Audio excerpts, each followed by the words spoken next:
కుందేలు తాబేలు పందెమేసుకున్నాయి. చెరువు నుండి కొండదాకా పరిగెత్తే పందెము. కుందేలు చెంగు చెంగున ముందు ముందుకి పోయింది.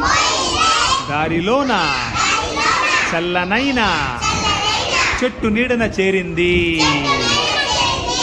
కళ్ళు మూసి పడుకుంది. గాఢ నిద్రపోయింది. నిమిషమైన తాబేలు నిలవకుండా నడిచింది. కాసేపటికి కుందేలు మేలుకొని చూసింది. ఇంకేముంది తాబేలే గెలిచింది. క్లాప్స్ చూడండి.